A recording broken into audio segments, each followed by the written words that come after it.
Love, I am here to congratulate you on becoming the NBA's all-time leading scorer. I am so proud of you. I witness day in and day out the hard work, the sacrifice, and the professionalism that you put into this game every single day. I know how hard you work. I know that this was not something that you set out to do, but you've done it. And you should congratulate yourself. You should celebrate yourself. You deserve all the flowers. You deserve all the respect. And I just want to tell you how proud of you I am. It couldn't be happening to a better, more dedicated to the game person. So congratulations again.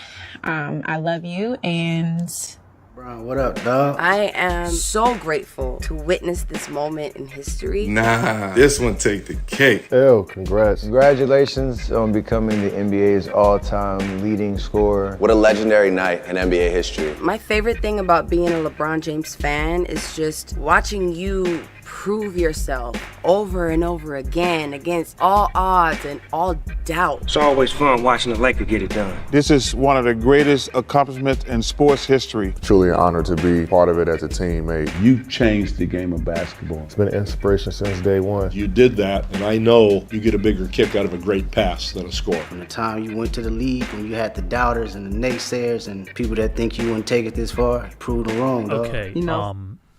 So first of all, I don't think it's anything we'll see anybody close to this record. Just to put it in perspective, Curry needs 400 plus 25-point games to catch where LeBron is now. Durant needs 437 20-plus point games to catch where LeBron is now. And Cam Thomas needs 936 40-plus point games, which, with the way he's going, it's pretty attainable. That's how incredible. KD came in before Curry. That's interesting. As you put it like that. Yeah, he's further away than Curry, but he came in the league before Curry. But we have all these injuries and stuff. I don't think it's a record we will see topped for at least the next 50 to 60 years, potentially in our lifetime. Now, what do you guys think of this now? So Pink, okay, so you wake up saying it's just a disappointment the Lakers lost the game. The players didn't come to. Well, that was my first impression. Right. That's what I'm asking. And then you think and you see like the tributes that people are making, and it kind of goes to like, Juan's correct. LeBron's durability over time has been unprecedented. When Kareem set this record, he limped to the finish line. He was a spot player throwing up a few skyhooks a game. Yeah. LeBron's done it averaging 30 this year.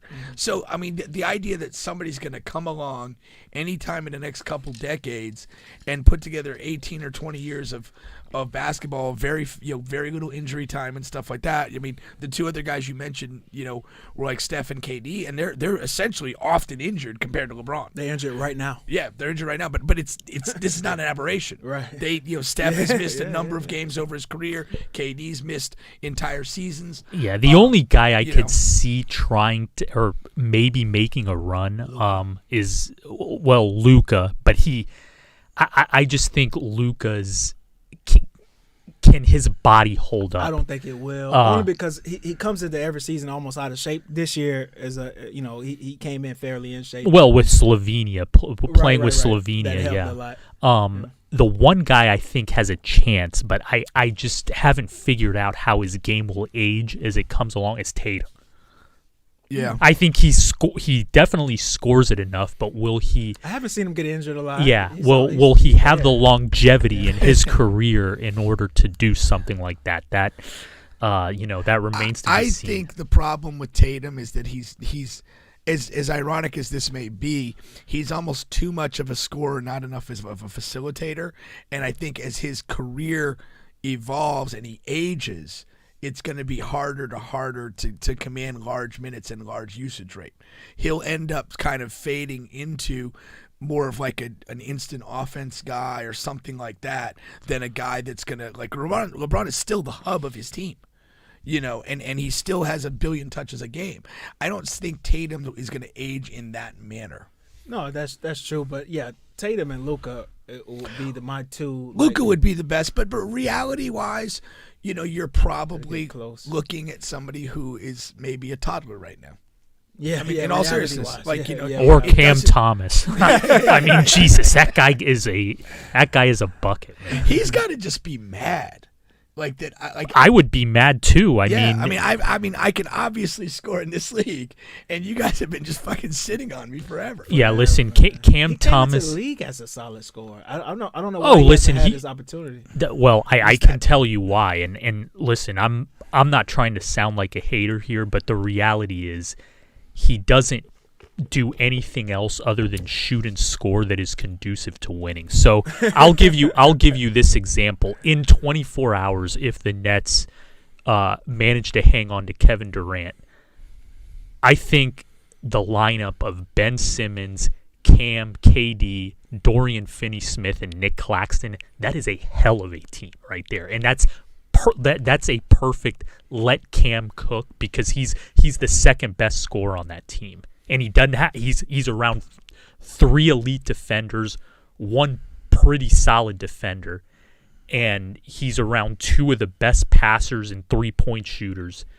in Ben Simmons, and then Dorian Finney-Smith can really shoot it, and obviously KD can do it all. And then you have an elite rim protector in Nick Claxton. I think that's a perfect lineup for a guy like Cam Thomas. We're gonna move on here, but no team can be a hell of a team with Ben Simmons in the starting. Oh, Jesus! After missing 3 weeks, I didn't even know he played last night. He played last night with Cam scored his third. There's no Kyrie Irving. There's no Kevin Durant. There's nobody but Cam.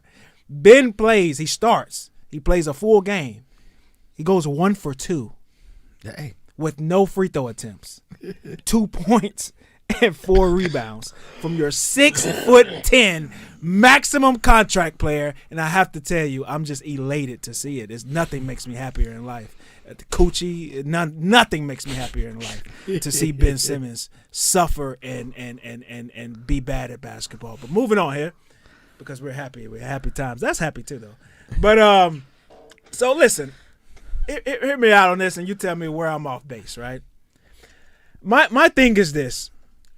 When something like this happens, especially when it's with LeBron, he's a lightning rod. So the very first thing is the Jordan thing, right? You got the GOAT, and Shaq cornered him. LeBron didn't want to say it, you know what I mean? He's, hey, you asked me, I'm taking myself. But he got the quote out of him. Shaq got the quote out of him. I don't know if you saw the entire thing. All right. And social media goes into a frenzy, and you have these pockets of people. You have the pockets of people who they feel like they have to protect Jordan and his legacy. So nothing that LeBron does can affect. Then you have the LeBron heads. Then you have my corner of guys. They show up every once in a while. The Wilt Chamberlain, Bill Russell guys. They throw their rings in the hats. This is my thing here. Since high school, I've for example, Carvis, Cedric, Juan, right? We all went to the same high school, and we've been having the same argument for closing in 20 plus years, and nobody has changed their fucking opinion. You're just, I mean, it's fine to do the barbershop talks and to argue and to your face turns blue on Facebook and all caps, and you're saying, oh, but I'm telling you, he's 6-0. Yeah, but he's the all-time leading scorer. And but he averaged 50 points in the season. Like, you can do all of that all day and night, but you're not going to change anybody's opinion. So my thing is like, but why do we have to, when somebody makes an achievement, it's just appreciating the greatness and the time that it is. Yeah. Just for that time. I understand you have to get to it, and you got to do your thing, and that's fine. It's your social media account, and you do what you want to do. But just in that one moment, let's just appreciate greatness, because it's not going to be here in another year or two. Yeah, and I kind of wanted to ask you guys, like, when he gets the bucket and gets the record, like, what was your thought? I mean, did you have I'm not saying you wept or anything, but did you have kind of like an emotional reaction? Hey, this is what an accomplishment. Like, I'm seeing this. Like, I haven't been alive to see something as monumental as that. That's really the most monumental thing you saw. Yeah, Yeah. Really? Especially in basketball, as far as basketball. Oh, is maybe concerned. basketball. I don't know. But yeah. See, I have a little bit of a bias. Like I don't react as strongly to the like career long objectives. It just doesn't move me the same way as like a title or something like that. And I think the thing about it is like, you know, if you're going to win a title or win a game even, like there's a finite time that you have to do that. There's pressure. I have to win this game tonight. I can't do this tomorrow. I can't have a great idea or feel great 2 hours after the game finishes. I got to do it now.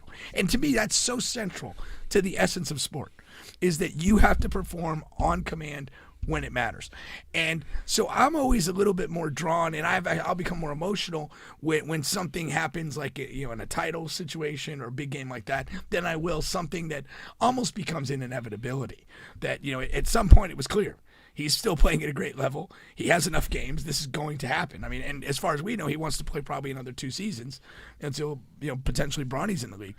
So it became a bit of a thing. But having said that, when you still actually witness it, I mean, I did feel so. I was like, yeah, that's pretty cool. That is pretty awesome. And you could, you know, again, for me, part of it was all the people that were there. Yeah. Kareem being in the crowd and like all the sort of, you know, big basketball people. And you realize, like, you know, how significant this is as an achievement. And you really do feel a little bit like the brotherhood of the NBA kind of celebrating a great accomplishment. And you see that, like, the way people reacted in the stadium, in the arena, but also like how many people reached out with tweets and this and that and like felt and shared in that moment.